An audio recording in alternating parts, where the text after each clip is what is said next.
fascinating Renaissance friends. Welcome to episode 184. As promised in the past two episodes, 182 and 183, which, if you don't know already, okay, have been replays of episodes 9 and 10 as per request by um, by most of you out there who have discovered the channel on its 100th or 105th episode. And I kept on saying that I talked about this in the past episodes. Go to the history down there and click it. And so they requested if I can replay such and such episode, because these episodes are foundational to what we've been talking about. And we've gone a long way, baby. We talked about la dolce vita. We talk about what it really means to live in the autumn of life, and how is it, okay, what it means to age gracefully, age wisely, and age elegantly. And from every point of view, like from the point of view of philosophy, I shared with you philosophical insights, so that our how do you call this, our paradigm, our perspective will be enlarged, and so we are part of a bigger picture. And we also got insights from history, from literature, right? These are all the influences, that our life, that our life somehow, unfolds. And I was thinking, maybe, just maybe, we have traveled quite a bit away from what our initial thesis is, and that is la dolce vita, the good life, from the in the Italian philosophy of what constitutes the good life. Okay, in this autumn of life. So this coincided also with my 2-month vacation in the U.S. and the Bahamas. Okay, so I have prepared a lot, for the past 2 months episodes, because we were gone from January 10 and we returned January 14. Sorry, March 14. January 10 to March 14. And during this time, we were traveling. And so I had all of these episodes prepared for you. Then when we returned, we acceded to your request for replay of 4 episodes, right? And so I want to go back to the very thesis, of this channel. It's conversational. It's sharing, all right? And it's not so much the heavy stuff. But those heavy stuff, is what really excites me. But, go back to what? To the personal touch of Miss Marie. So, after much thought, I have decided, okay, to start the series, April and May for that matter, entitled Reflections and Lessons. Okay?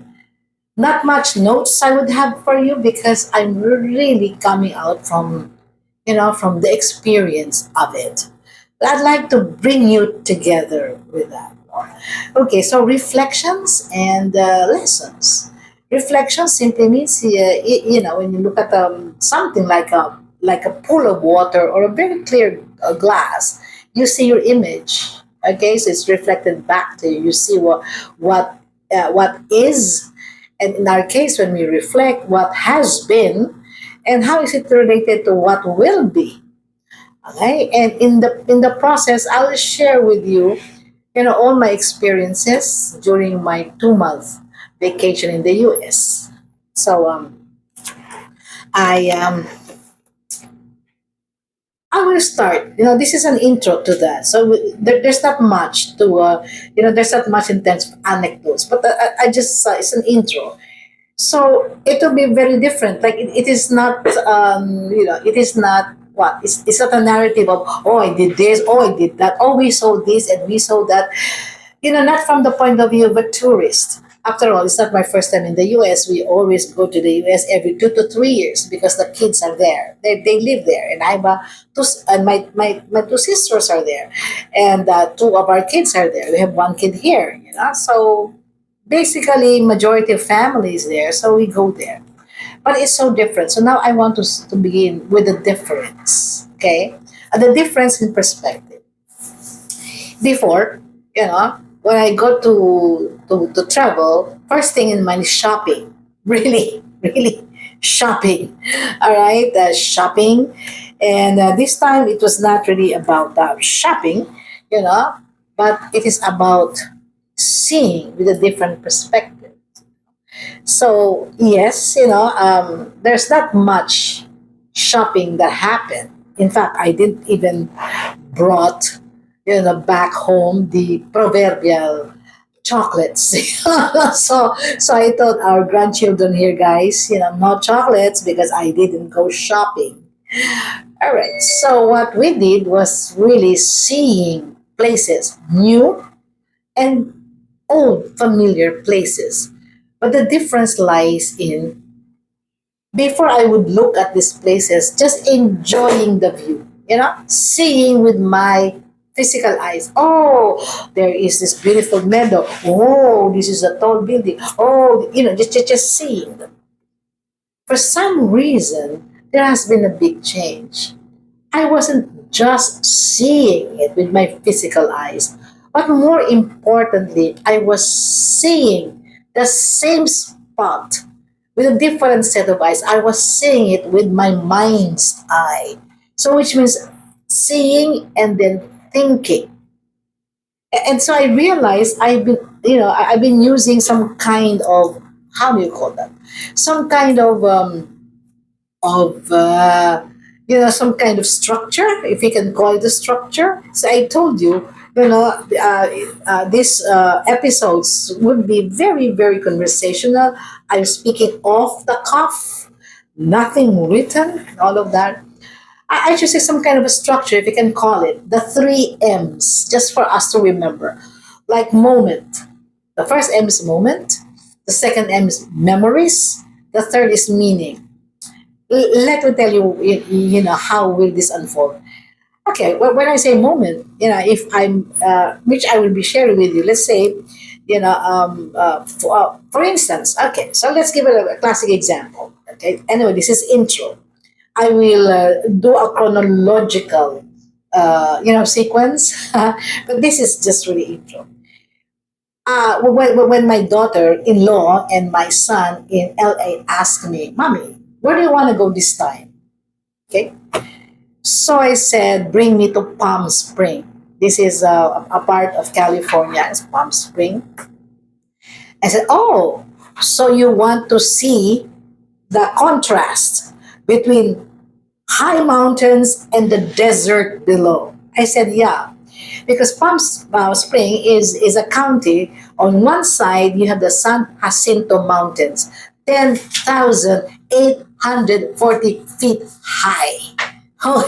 Can you imagine 10,840 feet high of rugged stones, and you reach, so you ride, you ride a cable car, lots of people, back in there, and then slowly you ascend, okay, the mountains, and when you reach the summit, you go out because there's a structure that has a cafe, restaurant, and you go out there and experience the thin air, very thin air, and very, very, very cold. All right. And if you want to go further, and if you're very adventurous, you go out and take a hike without any signal. Okay. So you just have to be very careful not to get lost. Okay. But of course, we didn't do that. We don't want hiking.